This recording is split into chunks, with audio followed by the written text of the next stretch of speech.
The blood on my hands wasn't mine, and I had no idea if the man I'd stabbed was still breathing. The parking garage concrete was cold beneath my bare feet, my heels abandoned somewhere between my office and this nightmare. My emerald blouse clung to my skin, soaked crimson where James's blood had sprayed across the silk. I could still feel his hands around my throat, still see his face when the letter opener punctured his chest once, twice, 3 times until he finally let go. I didn't know if I'd killed him. I didn't stay to find out. The fluorescent lights overhead flickered and buzzed, casting shadows that stretched and clawed like fingers reaching for my throat. My breath came in ragged gasps that echoed off the concrete walls. Behind me, somewhere in the maze of luxury vehicles, I heard him calling my name. Hoarse, furious, alive. He was still coming. My eyes locked on the elevator at the far end. The penthouse elevator with its gleaming steel doors and restricted access panel. I didn't think. I didn't hesitate. I just ran, my briefcase swinging wildly, James's blood leaving a crimson trail on the pristine floor. 40 meters. 30. 20. His footsteps echoed closer behind me.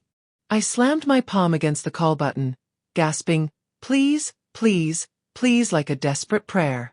The doors slid open with a mechanical whisper, and I lunged inside, crashing directly into a man in a plum suit who radiated the kind of calm that only comes from never having known fear. His dark eyes swept over me, the blood, the terror, the bare feet. One look, and he understood everything. Then James appeared in the garage entrance, limping but determined, and the stranger's expression shifted into something far more dangerous than my ex could ever be. The man in the plum suit didn't flinch when I collided with him. His hands caught my shoulders, steady, controlled, preventing me from falling as the elevator rocked slightly for my desperate entry. Up close, I could see the sharp angles of his face, the perfectly styled black hair, the expensive watch that probably cost more than my car. But it was his eyes that stopped my frantic apologies mid-breath.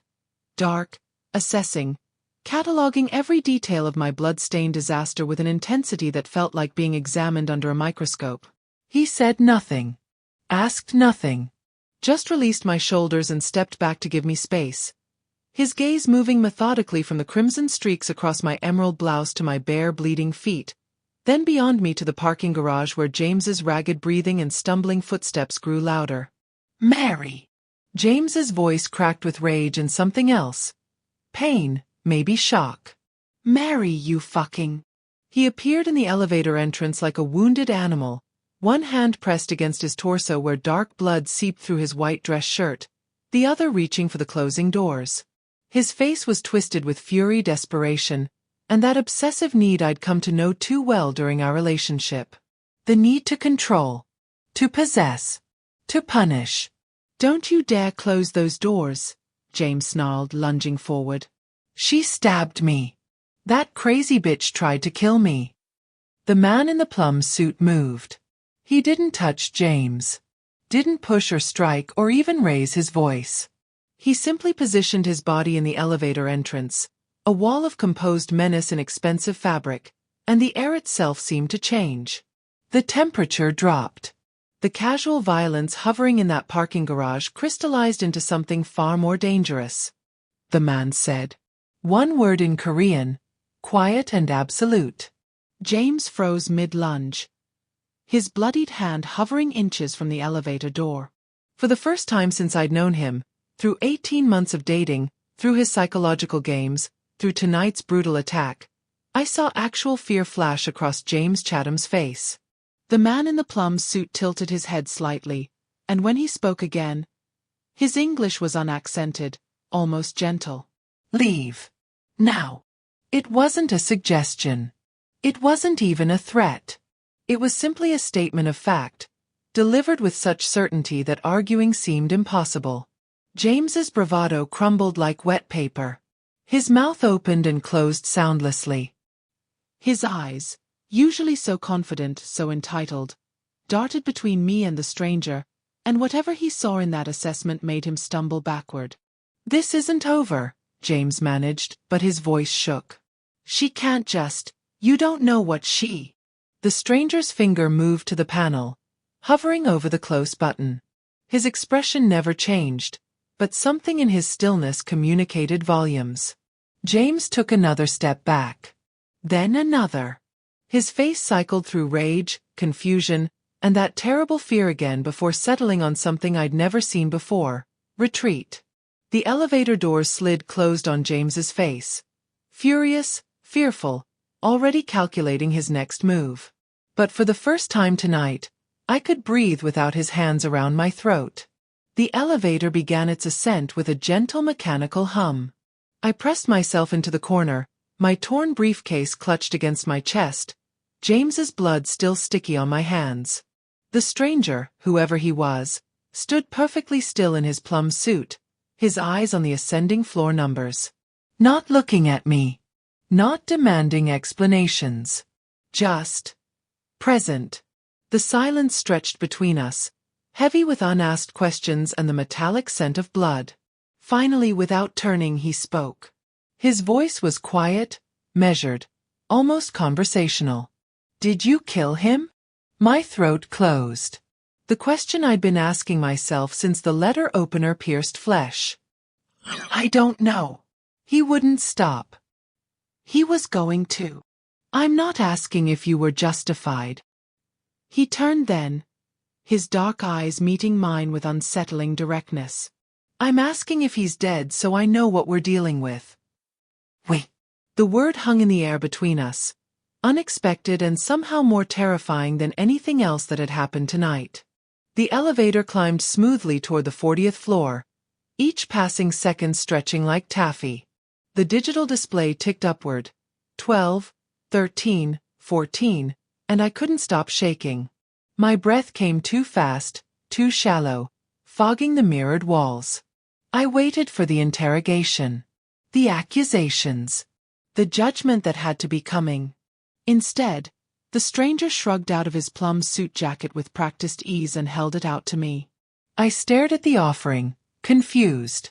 His expression remained neutral, almost patient, as he gestured slightly toward my ruined blouse. Understanding crashed over me. The blood. James's blood spreading across emerald silk like some grotesque Rorschach test. Evidence. Liability. Horror. I can't, it'll ruin. My voice cracked. It's already ruined. His tone was matter-of-fact, not unkind. Take it. My trembling fingers accepted the jacket. The fabric was buttersoft, still warm from his body, and smelled faintly of expensive cologne and something else. Gun oil, maybe, though I couldn't be sure. I pulled it on over my blouse, and the weight of it felt like armor.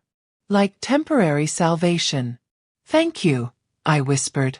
He nodded once, then returned his attention to the ascending numbers. 18, 19, 20. We were barely halfway up, and the silence was suffocating. I needed to fill it with something, anything to explain why I was barefoot and blood-soaked in a stranger's elevator at 11 o'clock at night. He's my ex, I started, the words tumbling out in a rush. James. James Chatham. We dated for 18 months, but I left 3 months ago when I discovered. I'm a forensic accountant, and I was auditing his firm's books, and he was embezzling millions, funneling money through offshore accounts, and when I confronted him privately, he breathed. The stranger's interruption was gentle but firm. Slower. I gulped air, trying to steady myself. The elevator continued its climb. 25, 26, 27. He's been following me since I ended things, I continued, forcing myself to pace the words. Calls from unknown numbers. Emails. Showing up at my office. Tonight he was waiting in the parking garage when I left work late. He followed me back upstairs, cornered me in my office. Said I couldn't be allowed to testify about what I'd found. That I was going to destroy everything he'd built. My voice dropped to barely a whisper. His hands were around my throat. I couldn't breathe. Couldn't think. I just grabbed the letter opener from my desk and the memory hit me like a physical blow. The resistance of flesh. The wet sound. James's shocked gasp. The blood. I stabbed him. I finished, my throat tight. I don't know how many times. 3, maybe 4. Until he let go. Until I could breathe again. I looked up at the stranger, desperate for him to understand. I didn't mean to kill him. I just wanted him to stop. But you don't know if you did. It wasn't a question. No. The word came out broken. He was still moving when I ran. Still calling my name when I reached the elevator. But there was so much blood and my knees threatened to buckle. What if he dies? What if he's already dead? I never wanted. Stop. The stranger's voice cut through my spiraling panic with surgical precision. He turned to face me fully for the first time since handing me his jacket, and his dark eyes pinned me in place. Listen to me very carefully. What you wanted doesn't matter right now. Intent is a luxury for courtrooms and confessionals. Right now we need facts. He glanced at the floor display. 35, 36, 37. If he's dead, his body is in my parking garage, and that creates certain complications. If he's alive, he'll either call the police or try to finish what he started, depending on whether he's more afraid of exposure or of leaving you breathing to testify. Either scenario requires a specific response. His head tilted slightly, studying me with that unnerving intensity. So I'll ask again, and I need you to think carefully. Based on where you struck him, how deep, how many times, do you think he's dying? The clinical nature of the question steadied me somehow.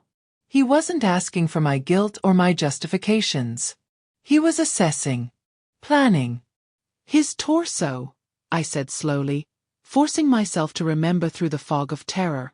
Left side, below the ribs. The letter opener wasn't long. Maybe 6 inches. I felt it go in, but I don't know how deep.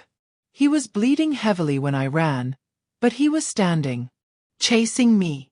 The stranger nodded, processing this information with the efficiency of someone who'd dealt with violence before. The elevator chimed softly. 39. 40. Then he'll live, he said simply. At least long enough to be a problem.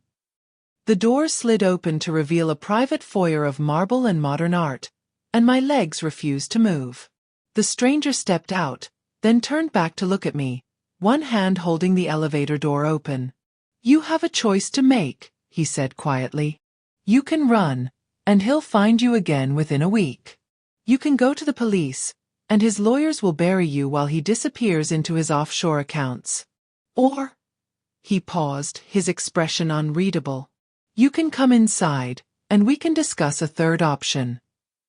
I stepped into the foyer on trembling legs, and the elevator doors whispered shut behind me, sealing off my escape route. The space was magnificent in that cold, intimidating way that screamed wealth beyond comprehension. Floor-to-ceiling windows overlooking the glittering city, abstract art that probably cost more than my yearly salary, marble so white it seemed to glow. But I barely registered any of it. My focus was on the stranger who'd offered me a third option without explaining what it was. He walked further into the penthouse, his movements unhurried, and gestured toward a sleek leather sofa. Sit. Before you fall. I didn't realize how badly my legs were shaking until I sank onto the cushions. The plum jacket engulfed me, and I pulled it tighter, trying to hide the blood beneath. The stranger moved to a bar cart and poured amber liquid into 2 crystal glasses. He brought one to me without asking if I wanted it. Drink. Small sips. The whiskey burned going down, but it cut through the shock enough for my brain to start functioning again. He settled into the chair across from me, his own glass untouched in his hand, and waited. Not demanding. Just patient. The silence stretched until I couldn't bear it anymore. I need you to understand, I started, my voice stronger now with the whiskey warming my chest. I'm not crazy. I'm not violent. I work with numbers and spreadsheets and financial records. I've never hurt anyone in my life before tonight. His expression didn't change. I believe you. Something about his certainty made the words pour out faster. I'm a forensic accountant. I work for Meridian Financial Consulting. We audit companies, track fraud, testify in court cases. 6 months ago, my firm was hired to examine the books at James's investment bank, Chatham Sterling. Routine due diligence for a potential merger. I took another sip of whiskey, remembering the first anomaly I'd found. The numbers didn't match. Small discrepancies at first, a few thousand here, 10,000 there. But I kept digging, and the pattern emerged. Shell corporations in the Caymans. Phantom investments. Client funds being siphoned into accounts that didn't exist on any official paperwork. How much? His first interruption, clinical and precise. 47 million over 3 years. Maybe more. I didn't finish the audit. My hands tightened around the glass. I was dating James when I discovered it. We'd been together for over a year by then. I thought I knew him. I laughed bitterly. I thought I was in love with him. The stranger's eyes never left my face, cataloging every micro-expression, every tremor in my voice. Being watched this intently should have felt invasive, but somehow it felt like being seen. Really seen, maybe for the first time in months. I confronted him privately, I continued. I wanted to give him a chance to explain, to fix it, because I was an idiot who believed there might be some legitimate reason. Instead, he cried. Apologized. Said he'd made mistakes but he could correct them if I just gave him time. He begged me not to report it, said it would destroy everything he'd built. And you believed him. No judgment in the statement, just fact. For about 3 days. Then I found the second set of books, the real ones, and realized the embezzlement was just the surface. Wire fraud. Money laundering. Tax evasion on a staggering scale. And the people whose money he was stealing? Pension funds. Retirement accounts. People who couldn't afford to lose what he was taking. The whiskey churned in my empty stomach. I broke up with him that night. Told him I was finishing the audit and submitting my findings to my firm and the FBI. That's when he changed. Changed how? The stranger leaned forward slightly, his intensity sharpening. The crying stopped. The apologies stopped. He looked at me like I was something he owned that had malfunctioned. My voice dropped to barely above a whisper. He said I was making a mistake. That he had friends, judges, prosecutors, police captains, people who owed him favors. That if I pursued this, I'd regret it. Not a threat, just a statement of fact. But you didn't stop. I couldn't. Those people he stole from deserved justice. I met his eyes. But I was smart enough to be afraid. James has connections throughout the legal system. His college roommate is a district judge. His golf buddy is the deputy police commissioner. His lawyer represented half the city council in their campaigns. I documented everything, backed up my files in 3 separate locations, but I knew going to the authorities directly would be suicide. So you've been gathering evidence while he's been escalating. I nodded. Phone calls at 3 in the morning. Heavy breathing, then silence. Emails from anonymous accounts with photos of me leaving my apartment, getting coffee, walking to work. Flowers delivered to my office with cards that said things like, "Miss you," and "We're not finished." My car got keyed. My apartment was broken into. Nothing stolen, just my clothes scattered everywhere, my underwear drawer dumped on the bed. Message received. The stranger's jaw tightened almost imperceptibly. You filed police reports. 5 of them. Nothing happened. The detective assigned to my case told me it sounded like a domestic situation, and maybe I should consider reconciling with my ex to reduce tensions. When I mentioned James's name, the detective suddenly became very busy with other cases. Bought. 1 word. Flat with contempt. That's what I figured. So I kept my head down, finished the audit documentation, and planned to submit everything at once to the FBI field office with enough evidence that they couldn't ignore it. I was supposed to deliver it next week. My voice cracked. Tonight he was waiting in the garage when I left work late. Said he'd given me enough chances. That he couldn't let me destroy him. That if I really loved him, I'd understand he had no choice. The stranger's expression darkened into something cold and calculating. He was going to kill you. His hands were around my throat when he said it. I'm sorry, Mary. I really am. But you should have listened. I touched my neck reflexively, feeling the tender skin where bruises were already forming. The letter opener was on my desk. I didn't think. I just grabbed it and struck. Silence settled over us. The stranger studied me with those dark, penetrating eyes, and I felt exposed in a way that had nothing to do with the blood on my clothes or the violence of the night. He was seeing past my words to something deeper, calculating my worth, my truthfulness, my potential utility. Finally he spoke. You chose the right elevator, Mary Wright. The use of my full name sent ice down my spine. I didn't tell you my last name. His slight smile held no warmth. No, you didn't. The stranger set his untouched whiskey on the glass coffee table with deliberate precision, and when he looked at me again, something had shifted in his expression. The clinical assessment remained, but beneath it lurked something darker.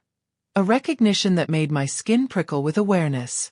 Men like James Chatham, he said quietly, they're a particular breed of predator. They wrap their violence in charm and expensive suits. They believe love is ownership and control is care. They think a woman's refusal is just negotiation, and her autonomy is a problem to be solved. His voice remained even, almost conversational, but each word landed with the weight of personal knowledge. They're dangerous because people like them. People believe their performance. The tears, the apologies, the promises to change. By the time their victims understand what they're dealing with, they're already trapped. I watched his face as he spoke, really looked at him for the first time since crashing into his elevator. Mid-30s. Maybe. Sharp features that suggested Korean heritage, though his English carried no accent. The plum suit that had to be custom-tailored. Probably Italian. The watch on his wrist, I recognized it now. A Patek Philippe that cost more than most people's cars. The way he moved with absolute confidence through space, like someone who'd never doubted his right to occupy it. And then there was James's face in the parking garage. That flash of fear when the stranger had spoken. The immediate retreat.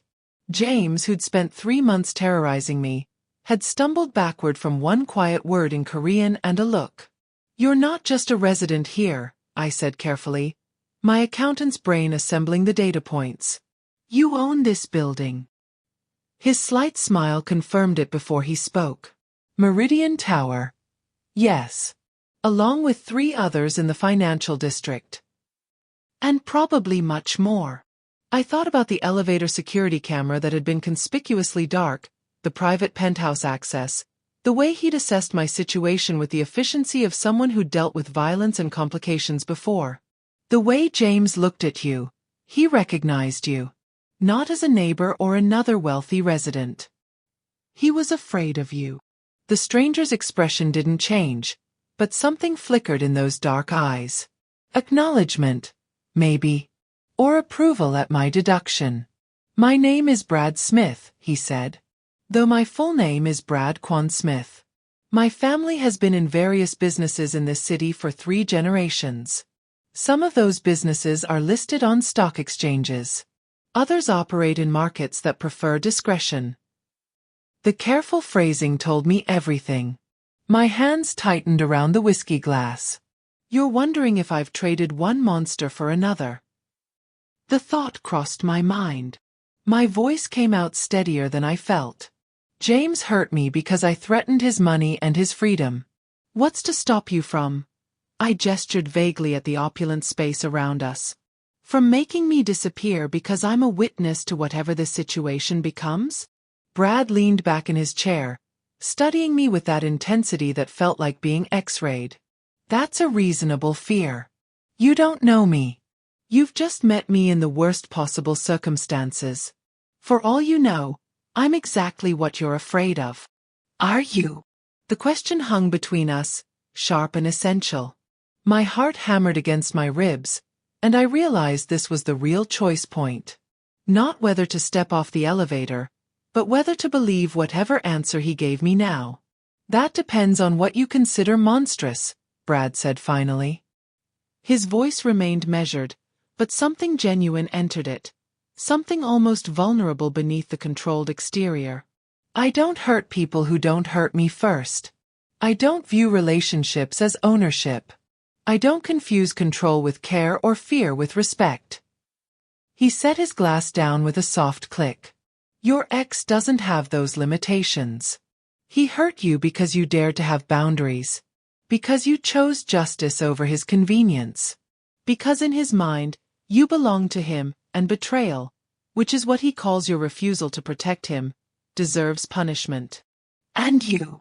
I pressed. What do you do to people who betray you? I remove them from my life. Permanently, if necessary. No hesitation, no pretense. But betrayal to me means violation of agreed-upon terms. Breaking trust that was explicitly given. Your ex believes he was betrayed because you wouldn't be complicit in his crimes and wouldn't remain his property. I don't deal in property. I deal in alliances. The distinction should have been comforting. Somehow it made him more frightening. The clarity of his moral code, the precision of his violence. James was chaos wrapped in charm. Brad was something far more controlled and therefore far more lethal. I've seen men like James before, Brad continued, his gaze never leaving mine. They're weak. They need their victims to be smaller, quieter, more afraid. They crumble when someone fights back because their power was always borrowed. From money, from connections, from systems designed to protect them. His expression hardened. I don't borrow power. I don't need my partners to be weak. And I sure as hell don't put my hands around anyone's throat because they dared to disagree with me. He stood, moving to the window where the city lights glittered below like fallen stars. You want to know if I'm dangerous? Yes. Extremely. You want to know if I'm dangerous to you? He turned back, silhouetted against the glass. Not unless you give me reason to be. And refusing to falsify audit reports or leaving a relationship or testifying about crimes you witnessed. None of those are reasons. I stood too, my bare feet silent on the marble, still wrapped in his plum jacket. So what do you want from me? Why offer help? You don't know me. No, Brad agreed. But I know what I saw in that parking garage. A woman who fought for her life and won. A woman who chose integrity over safety, even when safety meant surrendering to a predator. His slight smile returned. That's rare. And valuable. Valuable how? That, he said softly, is what we need to discuss. Brad moved from the window back to the bar cart, refilling his glass with that same deliberate precision. This time he drank, a slow sip that seemed designed to give me time to process. To decide if I was going to run or listen. Let me paint you a picture of what happens next if you walk out of here, he said, his voice taking on the tone of someone laying out a business proposal. Scenario 1. James is still in the parking garage, bleeding but alive. He calls the police. They arrive to find him wounded and you gone. His lawyer, and he has excellent lawyers, spins the narrative. You're the obsessed ex-girlfriend who couldn't accept the relationship was over. You discovered his business dealings and decided to use them as leverage to force him back into your life. When he refused, you became violent. My stomach twisted. I have documentation. Evidence of his crimes. Which his lawyers will claim you fabricated as part of your obsession. They'll point to the 5 police reports you filed, not as evidence of his stalking, but as evidence of your instability. They'll paint you as a woman scorned who weaponized your professional skills to destroy him. Brad's expression remained neutral, but his words cut like surgical blades. Your testimony about the embezzlement becomes suspect. The FBI investigation stalls. And you're charged with attempted murder. That's not, my voice cracked. That's not what happened. I know. But truth and perception are different things, especially when one side has judges and prosecutors in their pocket. He took another sip. Scenario 2. You go to the police yourself. You explain it was self-defense. Maybe they believe you initially. But James's connections start working behind the scenes. Evidence gets lost. Your statements get mischaracterized. The DA decides it's not a clear-cut case of self-defense, and suddenly you're looking at manslaughter charges if he dies, aggravated assault if he lives. I sank back onto the sofa, my legs refusing to hold me anymore. Everything he was saying aligned with the fears that had kept me from going to the police in the first place. James's web of connections, his careful cultivation of powerful friends, his ability to manipulate systems designed to seek justice. Scenario 3, Brad continued, his voice softening slightly. You run. You liquidate what assets you can, buy a bus ticket to somewhere far away, try to disappear. How long do you think that works? A week. A month. James has the resources to find you. And when he does, you'll be alone, isolated, with no support system and no protection. So what are you offering? The question came out harsher than I intended. You're telling me all the ways I'm screwed, but what's your alternative? What does help from Brad Kwan-Smith actually mean? He set his glass down and moved to sit across from me again, close enough that I could see the flecks of amber in his dark eyes. Complete protection. You stay here, in this penthouse, where James can't reach you. Where no one can reach you without going through me first. I have security systems that would make the Secret Service jealous, and people who ensure those systems work flawlessly. That's imprisonment, not protection. No. You'd have freedom of movement, but with security. You could continue your life, your work, though perhaps not at your current firm if it makes you a target. The difference is you'd be protected, not imprisoned. He leaned forward slightly. I also have resources to ensure your testimony about James's embezzlement reaches the right people. People who aren't on his payroll. People who would love to make an example of a corrupt investment banker. Your evidence would be authenticated, delivered properly, and James would be too busy defending himself in federal court to come after you. It sounded too good. Too easy. And what do you get out of this? Nobody offers that level of protection out of the goodness of their heart. Brad's slight smile acknowledged the point. Perceptive. No, I'm not a charity. I have my own reasons, my own needs. He reached into his pocket and produced a black business card, matte finish, with nothing but a phone number embossed in silver. He placed it on the coffee table between us. My family's business interests are in transition. We're moving from certain, traditional operations into more legitimate enterprises. Real estate development. Import-export. Financial services. This transformation requires a particular image: stability, respectability, trustworthiness. His gaze held mine. I need someone beside me who provides that appearance. A professional woman with impeccable credentials. A forensic accountant with a reputation for integrity would be ideal. You want me to be your cover, I said flatly. Your respectable facade. I want you to be my public partner for 1 year. You move into this penthouse. You appear at my side at necessary functions, business dinners, charity galas, important meetings. You provide legitimacy through association. In exchange, James Chatham becomes a problem I solve permanently. The last word hung in the air like a blade. Permanently how? Brad's expression didn't change. However necessary. He could be arrested based on your evidence and spend decades in prison. He could have an accident. He could simply disappear. That would depend on his choices after tonight. You're talking about murder. I'm talking about ensuring he never threatens you again. The method is flexible. His voice remained calm, reasonable, like we were discussing business contracts rather than a man's life. But make no mistake, if you accept my help, James Chatham will cease to be a danger to you. That's the guarantee. My hands shook so badly I had to set down my empty whiskey glass. Why me? You could hire an actress, someone who knows how to play this role. Because actresses are performances. You're real. Your credentials are real. Your integrity is real. You risked everything rather than falsify reports for a man you supposedly loved. Brad's intensity sharpened. That's what I need. Someone whose legitimacy isn't questioned because it's genuine. And someone who understands that sometimes survival requires making uncomfortable alliances. 1 year, I repeated slowly. As your... what? Girlfriend? Fiancé? Partner? The specific label is negotiable.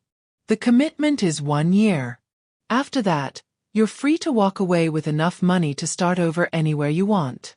No strings, no obligations. He paused. Unless you choose to stay. Brad stood and walked back to the windows, giving me space to think. The city sprawled below us. Thousands of lights, millions of people going about their lives, unaware that 40 floors above them, a woman covered in blood was deciding whether to trust a man who casually discussed making problems disappear permanently.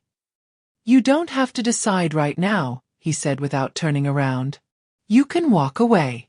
Use the service stairs. They're through that door. He gestured to the left. Call the police from a payphone. Take your chances with the system that's already failed to protect you 5 times.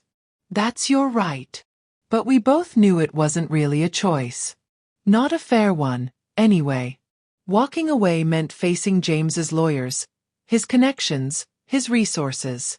It meant risking prison for defending myself. It meant living in fear that even if I won in court, he'd find me later when the spotlight faded. Still, Brad wasn't forcing me. Wasn't blocking the exit or using physical intimidation. He was simply laying out options and waiting for me to choose. That restraint, that patience, felt more dangerous than any threat could have been.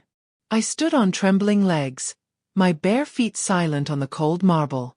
The penthouse stretched around me, beautiful and intimidating in equal measure.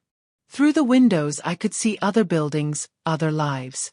People sleeping safely in their beds, people working late in office towers, people whose biggest problem tonight was probably rush hour traffic or a difficult email. I thought about James's hands around my throat. The pressure building until my vision started to gray at the edges. His voice saying, "I'm sorry, Mary. I really am. But you should have listened."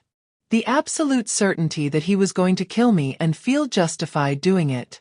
I thought about the police interrogation that would come if I turned myself in. The detective's skeptical expression as I explained about the embezzlement, the stalking, the attack. James's lawyer spinning the narrative until I became the villain in my own survival story. The very real possibility of a prison cell because a jury might not believe that a forensic accountant could be driven to violence. I thought about running. Bus tickets and cheap motels and always looking over my shoulder. Abandoning my career, my identity, everything I'd built. And still knowing that James's resources could track me down eventually, that I'd just be delaying the inevitable confrontation. Then I looked at Brad, silhouetted against the city lights. A dangerous man offering dangerous protection. A devil's bargain wrapped in expensive suits and business proposals. But also someone who'd stopped James with a single word, who'd listened to my story without judgment, who'd laid out terms instead of demands. "One dinner," I said, my voice steadier than I felt. "Tonight. To discuss actual terms, specific expectations, legal protections for both of us. Then I decide." Brad turned from the window, and his expression held something that might have been respect. "Fair. That's more than reasonable. I want things in writing. A contract that specifies exactly what you expect from me, what I can expect from you, and how either of us can terminate the arrangement if it's not working." Done. I'll have my lawyer draw something up. He moved toward a hallway leading deeper into the penthouse. But first, you need to clean up. There's blood in your hair, and those clothes need to be disposed of properly. And I need to make sure your ex doesn't bleed out in my parking garage before I'm ready to deal with him. The casual way he said it, like James bleeding out was an inconvenience to be timed properly, sent ice down my spine. But I followed him anyway, because the alternative was walking back into a world where I had no allies and too many enemies. The guest suite is through here, Brad said, opening a door to reveal a bedroom that was larger than my entire apartment. Pristine white linens, another wall of windows, a bathroom visible through an open doorway. Everything you need should be in the bathroom. Clothes in your size will be delivered within the hour. I stopped in the doorway. How do you know my size? I'm observant. His tone suggested that was all the explanation I'd get. Take your time. Shower. Rest if you need to. When you're ready, we'll have dinner and discuss terms. And James. Brad's expression shifted into something cold and calculating. I'm making a call right now. An ambulance will arrive to find him in the parking garage. Anonymous tip about an injured man. He'll be taken to a hospital, treated, and placed under police observation for his own protection while they investigate the mugging that left him wounded. His slight smile held no warmth. By the time he's coherent enough to tell his version of events, we'll have had time to establish yours. And to ensure certain evidence reaches the right people. You're framing it as a random attack. I'm buying us time. That's what you need most right now. Time to think, to plan, to get ahead of the narrative instead of reacting to it. He paused in the doorway. Unless you'd prefer I let him die in the garage? That would be simpler in some ways, messier in others. The question was so calm, so clinical, that I couldn't immediately process it. He was asking me if I wanted James dead. Not threatening, not suggesting, actually asking as though it was my choice to make. No, I said quickly. No, I don't want him dead. I just want him gone. I want him in prison where he belongs, paying for what he stole and what he did. Brad nodded as though this confirmed something he'd suspected. Then that's what we'll arrange. Prison. Justice through the system, facilitated by resources that ensure the system actually works this time. He stepped back into the hallway. Dinner in 2 hours. My assistant Mary will bring the clothes and anything else you need. He started to leave, then paused. Mary? You made the right choice. Not the easy one but the right one. Sometimes survival requires uncomfortable alliances. But I promise you this. I keep my word. If you agree to my terms, you'll be protected. Absolutely and completely. Then he was gone, leaving me alone in a stranger's guest room, still wearing his plum jacket over my blood-stained blouse, trying to understand how my life had transformed so completely in the span of a single elevator ride. The bathroom was all marble and chrome, sterile in its perfection. I stood under the rainfall showerhead and watched James's blood spiral down the drain, pink water swirling like watercolor paint. It came off easier than I expected. His blood, his violence, the physical evidence of what I'd done. If only the memory washed away as cleanly. My hands shook as I scrubbed my skin until it was raw. The emerald blouse sat in a heap on the bathroom floor, ruined beyond saving. Brad's plum jacket hung on a hook, surprisingly unstained despite everything. I stayed under the hot water until my fingers pruned and my thoughts stopped racing in panicked circles. When I finally emerged wrapped in a plush robe, I found clothes laid out on the bed. Black silk pants, a cashmere sweater in deep charcoal, undergarments still in their packaging. Everything in exactly my size. A sharp-eyed Korean woman in her 40s stood near the door, her expression professionally neutral. I'm Mary Song, Mr. Smith's executive assistant, she said with a slight bow. He asked me to ensure you have everything you need. The clothes should fit, but if you require adjustments, I can arrange that immediately. I picked up the silk pants, feeling the quality of the fabric. Expensive. Tailored. How did he know my size? Mary's expression didn't change. Mr. Smith is observant about details. It's one of his strengths. She gestured to a smaller bag on the dresser. Toiletries, cosmetics matched to your skin tone, and pain medication if you need it. Dinner will be served in 30 minutes in the private dining room.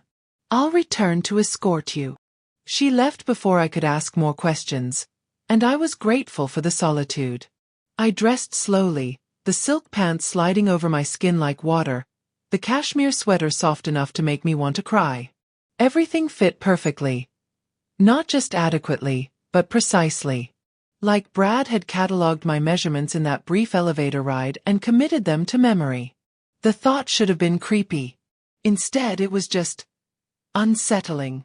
A reminder that the man offering me protection was also someone who noticed everything, forgot nothing, and planned several moves ahead. Mary returned exactly 30 minutes later and led me through the penthouse to a dining room that overlooked the city. Floor-to-ceiling windows, a table set for two, candles providing soft light that made everything feel intimate despite the formal setting. Brad stood when I entered, no longer in the plum suit but in dark slacks and a fitted black shirt that somehow made him look even more dangerous. "You look better," he said simply. "More yourself." I took the seat he pulled out for me, hyper-aware of his proximity, the faint scent of his cologne, the controlled grace of his movements. A woman in chef's whites appeared with the first course, some kind of delicate soup garnished with herbs I couldn't identify. "We'll eat first," Brad said, settling across from me. Business on an empty stomach leads to poor decisions. The soup was excellent, though I could barely taste it. The second course arrived. Grilled fish with vegetables prepared in ways that looked like art. Wine appeared in crystal glasses, white and crisp and probably worth more than my monthly rent. Brad ate with the same precise control he brought to everything else, and we made careful small talk about nothing important while the meal progressed. Finally, when the plates were cleared and coffee was poured, Brad placed a leather portfolio on the table between us. "Terms," he said simply, opening it to reveal several typed pages. "I had my lawyer prepare this while you were showering. It's straightforward, but I'll walk you through every clause." His finger traced the first paragraph. Duration: 1 year from the date of signing. You'll reside in the penthouse, in your own suite with a private entrance if you prefer. You maintain complete autonomy over your daily schedule, your work, your personal relationships. I'm not restricting your freedom. I'm providing a base of operations that's secure. I leaned forward, reading the precise legal language. It was exactly as he described, with none of the controlling clauses I'd feared. Second, Brad continued, public appearances. 12 events over the year. Business dinners, charity galas, important meetings where your presence provides legitimacy. You'll be briefed before each event about who will be there and what's expected. You're not required to lie about your profession or background. In fact, your genuine credentials are the point. What if someone asks about our relationship? We're together. The specifics are private. People can speculate, but you don't owe anyone details. His tone remained businesslike. Third clause. Discretion. What you see, what you hear about my business operations, that stays confidential. This protects both of us. My hands trembled slightly as I lifted my wine glass. And James. Clause 4. Brad's expression hardened. I will ensure James Chatham is no longer a threat to you. This includes facilitating the delivery of your evidence to federal authorities who aren't compromised, protecting your testimony, and eliminating any physical danger he poses. The methods are my discretion, but the outcome is guaranteed. You keep saying, eliminate, and handled. I need to know what that means. Brad met my eyes directly. It means whatever is necessary. Ideally, he goes to prison based on your evidence and stays there for decades. If he somehow evades that, if he attempts to retaliate against you, then more permanent solutions become necessary. But I'm not planning to murder him unless he forces that choice. The casual way he discussed murder made my stomach clench, but I forced myself to keep reading. And at the end of the year? Clause 7. Financial settlement. $2 million. Transferred to accounts of your choosing. Enough to start over anywhere. Do anything. Plus your safety remains guaranteed. My protection doesn't expire with the contract. Once you're under my shield, you stay under it unless you explicitly release me from that obligation. $2 million. I set down my wine glass before I dropped it. That's excessive for appearing at a few events. It's compensation for a year of your life, for the risk of association with me, and for your discretion about matters that could be damaging if revealed. Brad's tone suggested this wasn't negotiable. It's also acknowledgement that what I'm asking, living in proximity to my world, has value beyond simple appearances. I read through the remaining clauses. Everything was clear, specific, with exit provisions that gave me surprising autonomy. I could terminate with 30 days' notice if conditions became intolerable. He could terminate immediately if I violated confidentiality. But there were no clauses about physical intimacy, no requirements that I actually be in a romantic relationship with him. This reads like a business arrangement, I said slowly. Not a relationship. That's what it is. Everything else, friendship, trust, anything deeper, those have to be earned. I'm not purchasing your affection. I'm hiring your presence and protecting your life. What develops beyond that is separate from the contract. My hands shook as I set down the document. How do I know you won't control me like he did? James started with romance and promises, and ended with his hands around my throat. What's to stop you from? Because I don't need to break you to keep you. Brad's voice dropped, quiet and surprisingly vulnerable. Control through fear is weakness. It means the person you're controlling would leave the moment they could, which means you never actually had their loyalty, just their terror. He leaned back, his expression open in a way I hadn't seen before. What I'm offering is alliance. Partnership. You bring legitimacy and integrity. I bring protection and resources. We both benefit, and neither of us owns the other. His eyes held mine. If I wanted property, I'd buy real estate. I want a partner who chooses to stand beside me, not someone who's too afraid to leave. I signed the contract with a hand that only trembled slightly. Brad countersigned with his characteristic precision, and just like that, my life changed again. Mary appeared as if summoned, perhaps she had been, and witnessed both signatures before disappearing with the original document, leaving me with a copy that felt both like protection and a prison sentence. That first night in the penthouse, I barely slept. My new suite was larger than my entire apartment had been. Bedroom, sitting room, private bathroom, and a small office space that Brad had somehow known I'd need. The bed was absurdly comfortable, the sheets Egyptian cotton with a thread count I didn't want to calculate. But comfort didn't equal safety in my mind, and I spent hours staring at the ceiling, listening to the building's unfamiliar sounds, wondering what I'd actually agreed to. 3 days later, I was working at the desk in my suite when the news alert flashed across my laptop screen. Investment banker James Chatham arrested on federal embezzlement charges.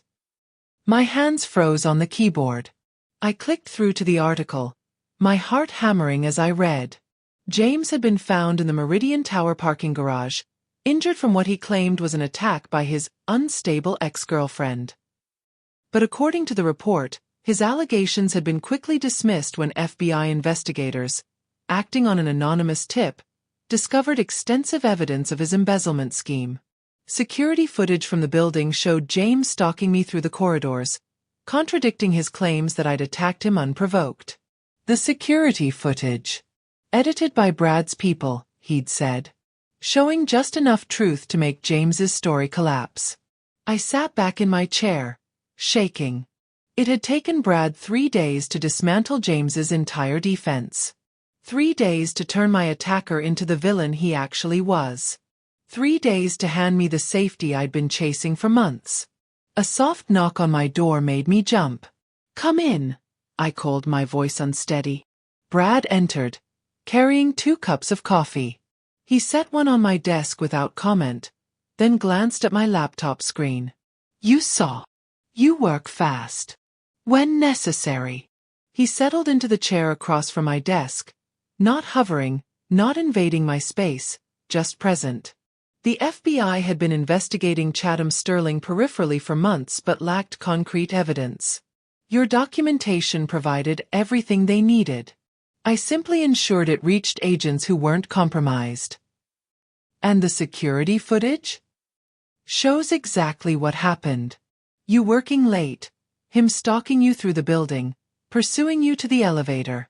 It's not fabricated, just carefully edited to emphasize the relevant facts and omit certain complications." His dark eyes met mine. "Like which elevator you entered, and who was inside?" I took a sip of coffee to steady myself. It was perfect, the exact amount of cream I preferred, though I'd never told him. "Observant about details," Mary had said. "What happens now?" "You'll be called to testify. The FBI will want your full audit results, your documentation, your expert analysis. We'll arrange for you to give your statement from here, with my lawyers present to ensure your rights are protected. James's attorney will try to paint you as complicit or vindictive, but the evidence is too overwhelming. He could still come after me. Once he makes bail." "He won't make bail. Not with his resources and offshore accounts. Flight risk." Brad's tone was matter of fact. "And if somehow he does, he won't get within a mile of you. I've expanded security throughout the building. My people are tracking his associates. You're safe, Mary." The certainty in his voice should have felt arrogant. Instead, it was just reassuring. Over the following weeks, I discovered the reality of Brad's world. He worked from the Penthouse most days, his office a sophisticated setup of multiple monitors and secure communication lines. Business associates came and went, some clearly legitimate businesspeople, others with the hard eyes and careful movements that suggested darker professions. Brad never hid this from me, but neither did he include me in those meetings. What he did include me in surprised me. "I need your expertise," he said one morning, appearing in my office doorway with a thick file. "My family's been operating certain enterprises for 3 generations. Some legitimate, some less so. I'm working to transition everything into legal businesses: real estate, import-export, financial services. But decades of complicated finances don't untangle easily." I took the file, flipping through pages of corporate structures, offshore accounts, and Byzantine financial arrangements. My forensic accountant brain immediately started cataloging problems and solutions. "This is going to take months." "I have months. I have you for a year, remember?" His slight smile was almost playful. "I'm paying you $2 million. You might as well earn some of it." So I did. I spent my days analyzing his family's financial empire, creating legitimate corporate structures, establishing proper accounting systems, and finding ways to transition money from gray market operations into legal enterprises. It was challenging work, intellectually engaging in a way my previous audits had never been. I was building something, not just documenting fraud. Brad proved to be a surprisingly good partner. He answered my questions without evasion, provided access to whatever information I needed, and actually listened to my recommendations. When I told him a particular holding company was too compromised to salvage and should be dissolved, he did it. When I suggested restructuring his real estate portfolio to maximize legitimate tax advantages, he implemented it immediately. He was protective without being possessive. Security was omnipresent but invisible. I never saw the guards Brad assured me were watching, never felt surveilled in my own space. He asked about my day but didn't interrogate. He invited me to join him for dinner but didn't demand it. When I worked late in my office, he'd bring coffee and leave without expecting conversation. The control I'd feared never materialized. Instead, something unexpected developed. partnership, genuine collaboration, mutual respect. 2 months into our arrangement, I realized I hadn't thought about leaving in weeks. 3 months into our arrangement, I testified before the federal grand jury. Brad's lawyers had prepared me meticulously, and I delivered my analysis of James's embezzlement scheme with the clinical precision of someone discussing abstract numbers rather than the man who'd tried to kill me. The evidence was overwhelming.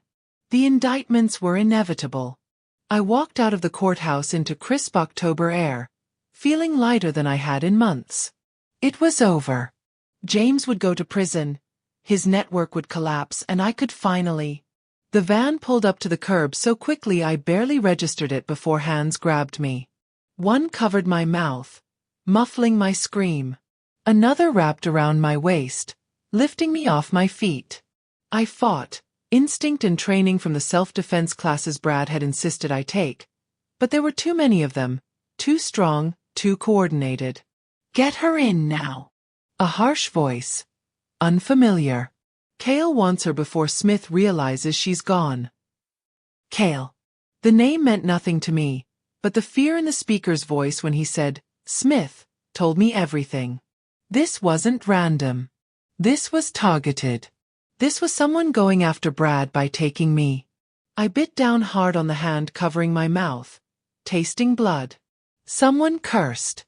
Then pain exploded across the back of my skull, and everything went dark. I woke in a basement somewhere, zip-tied to a chair, my head throbbing. A man sat across from me. 50s, hard eyes, expensive suit that couldn't hide the violence underneath. 3 others stood behind him, all armed. "Mary Wright," the man said almost conversationally. "Brad Smith's new pet accountant. You're going to call him. Tell him if he wants you back, he withdraws from the harbor development deal and pays me $10 million for the inconvenience." I can't. My voice came out hoarse. "You can and you will. Because if you don't, I'll cut pieces off you and mail them to his penthouse until he complies. I'm Silas Cale, and Brad knows I don't bluff." He held up my phone, preparing to dial. But before he could, his own phone rang. He answered it, his expression shifting from confidence to confusion to something like fear. "What do you mean they're all?" The line went dead. In the silence that followed, we heard gunfire upstairs. Shouting. More gunfire. Then silence. Silas's men raised their weapons, positioning themselves at the basement door. But when it opened, it wasn't a tactical team that appeared. It was Brad, alone, in a black shirt now splattered with blood that clearly wasn't his. His expression was something I'd never seen before. Cold, empty, utterly ruthless.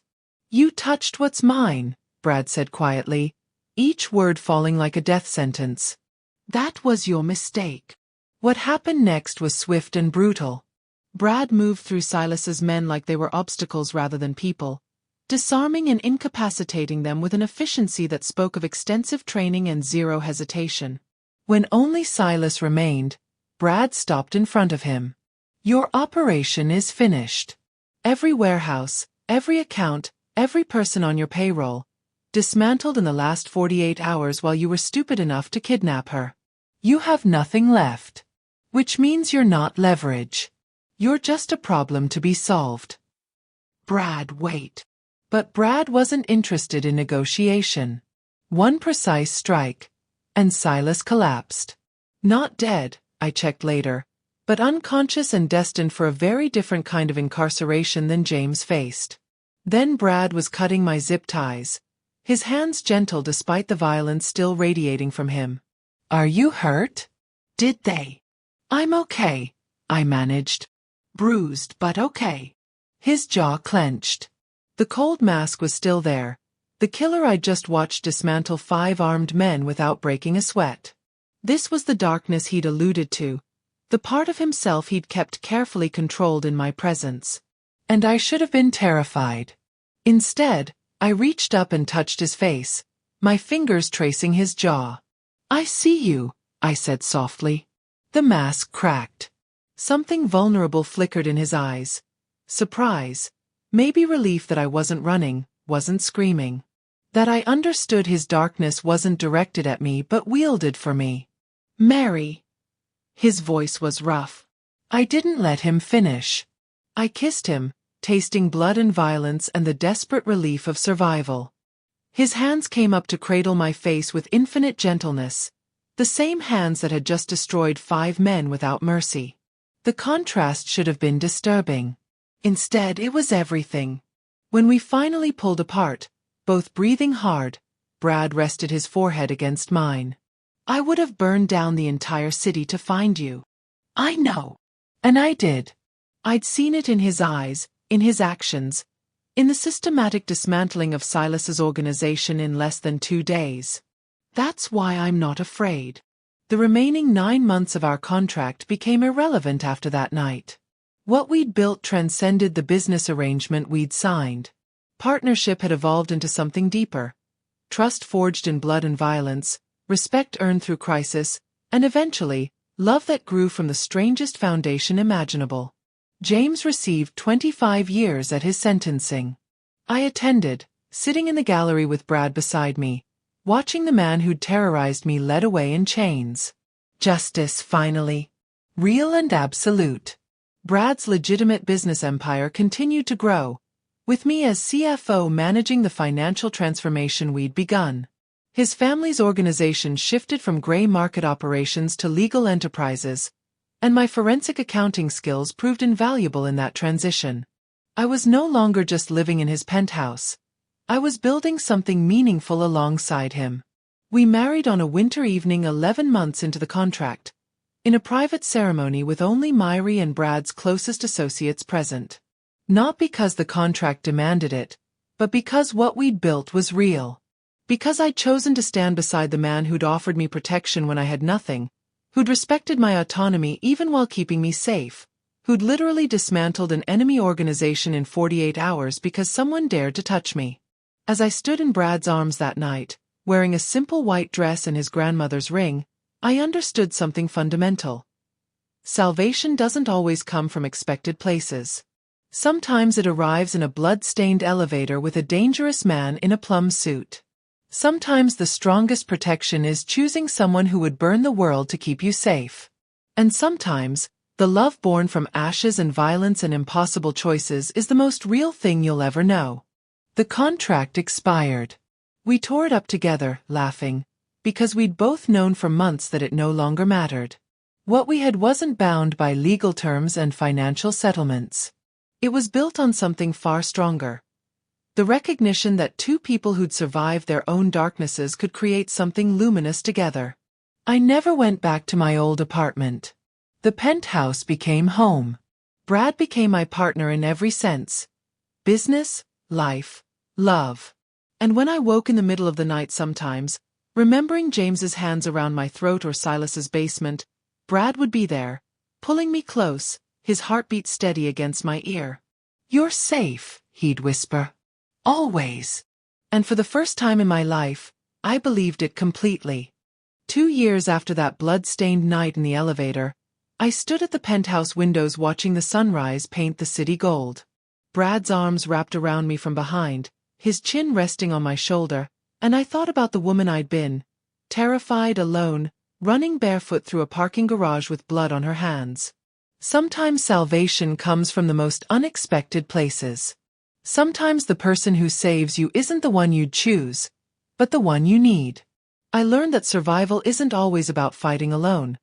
Sometimes it's about recognizing when to accept an outstretched hand, even if that hand belongs to someone dangerous. If you're in a situation like I was, trapped by someone who sees love as ownership, please know this. You deserve safety. You deserve freedom. You deserve protection that doesn't come with more chains. Reach out, to friends, to organizations that help domestic violence survivors, to anyone who will listen. Your life is worth saving. Thank you for following my story. If it resonated with you, please like, share, and subscribe. Drop a comment telling me your favorite part, and where you're watching from. Your engagement helps these stories reach people who need to hear them. You're stronger than you know. And you're never as alone as you feel.